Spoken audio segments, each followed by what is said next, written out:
अपने पसंदीदा शो के फुल एपिसोड देखने के लिए अभी डाउनलोड करें दंगल प्ले ऐप।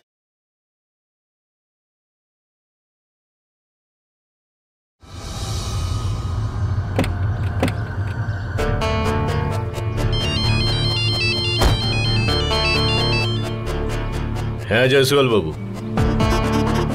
জয়সওয়াল বাবু, এখন কোম্পানি আমি নয়, আমার দুই ছেলে লাকি আর ভিকি দেখে।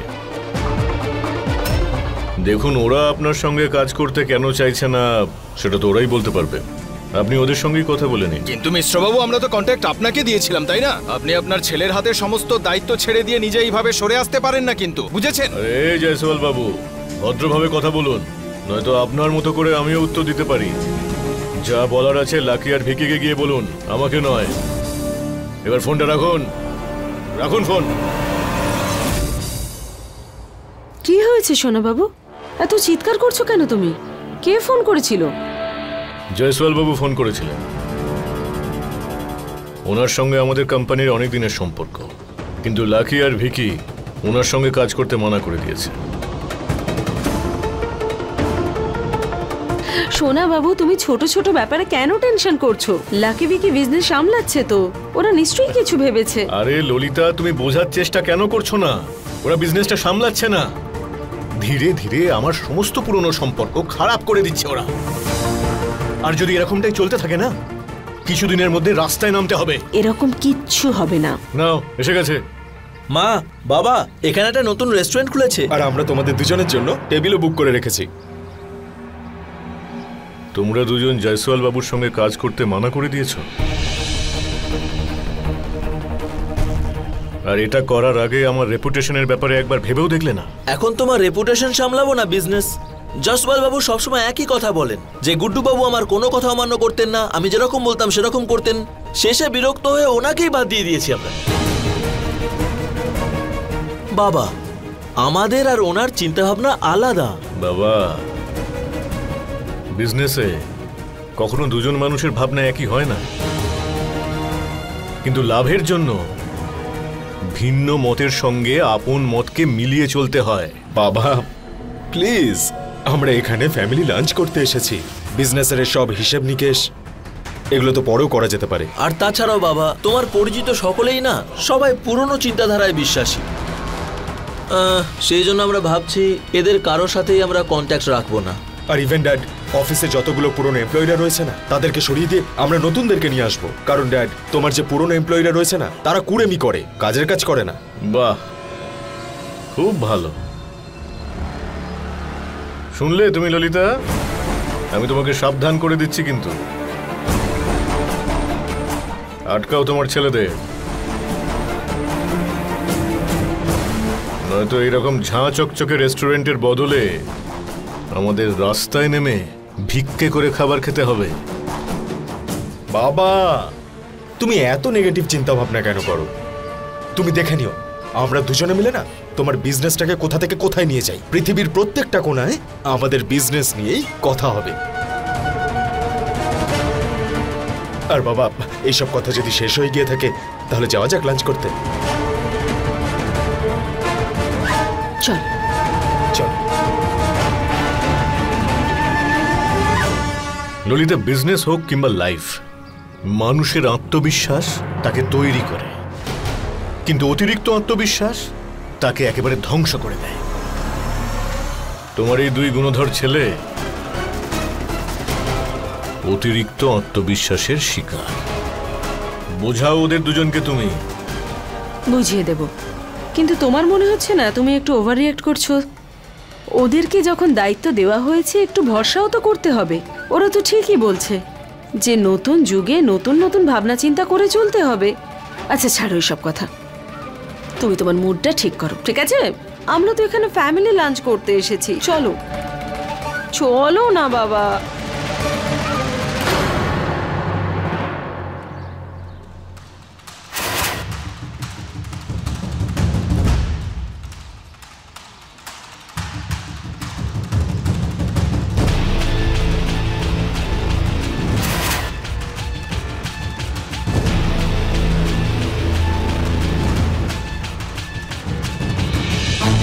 দাদার অবস্থাটা বাড়িতে কেমন যেন কাজের লোকের মতো হয়ে গেছে, না বাড়ির কেউ কথা শোনে আর না কোম্পানির।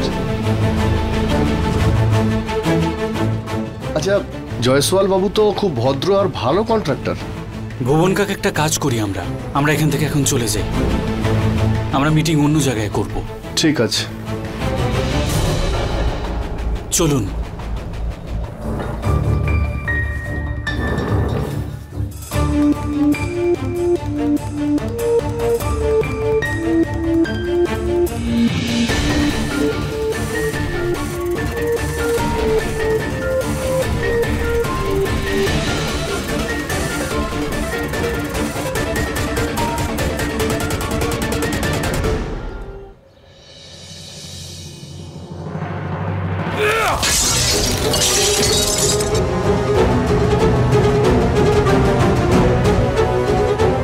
আরে দাদা বাদ দাও না এসব, একটা সামান্য ব্যাপার নিয়ে এত কেন রিয়াক্ট করছো?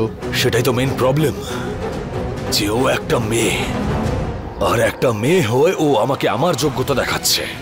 তুমি কি নিজের বাবার সঙ্গে শত্রুতা করছো? যাও, রাস্তায় নেমে 2 টাকা ইনকাম করার চেষ্টা করো, তাহলে নিজের যোগ্যতা তুমি বুঝতে পারবে।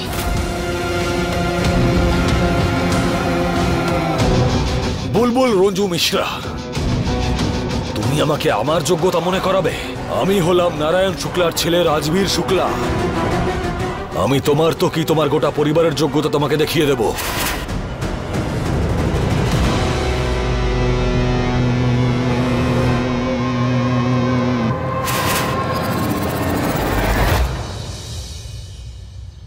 দেখ বুলবুল, বহু দিনের পড়ে থাকা কষ্ট এত সহজে লাঘব হয় না।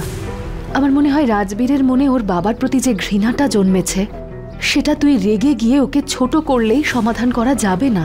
মা, আমি তো শুধু রাজবীরকে এটাই বলেছিলাম যাতে ওর বাবাকে একটা সুযোগ দেয়, কিন্তু ওর কাছে যখন আমার কথার উত্তর ছিল না, তখন তোমার ব্যাপারে কথা বলতে শুরু করলো। আর তুমি জানো, আজকাল ও লাকি বিকির সঙ্গে থাকতে শুরু করেছে। আর কি এইসব তো ওই জন্যই ঘটছে। বুলবুল মা ঠিকই বলেছে, রাজবীরের রাগের উত্তর রাগ দিয়ে দেওয়া ঠিক নয়। তোকে ধৈর্য ধরে কাজ করতে হবে। ও নিজের খারাপ ভাবনা নিয়ে অনেকগুলো বছর কাটিয়েছে, তাই শুধরোতে সময় তো লাগবে।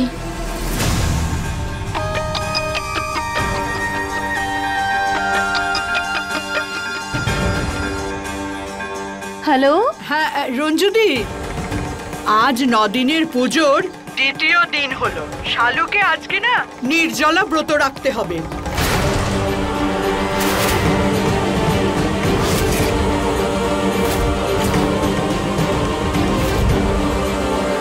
পুজোর আগে কিছু খেয়ে নেবে।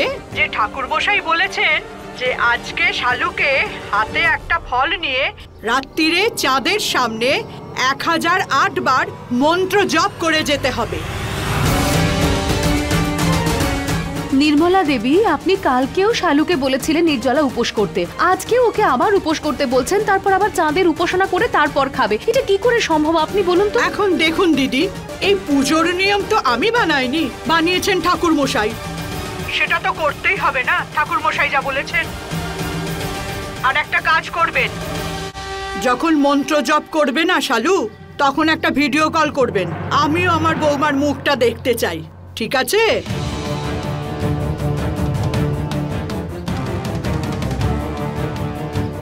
বৌমা, নির্মলাকে বলে দাও, আমরা জানি নবগ্রহ ব্রতের নিয়ম কানুন কি। আমি ওকে ফোনেই দেখিয়ে দেব। মা, তুমি চিন্তা করো না, আমি করে নেব।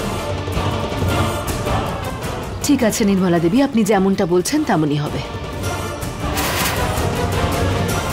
এখন আমি ফোনটা রাখছি।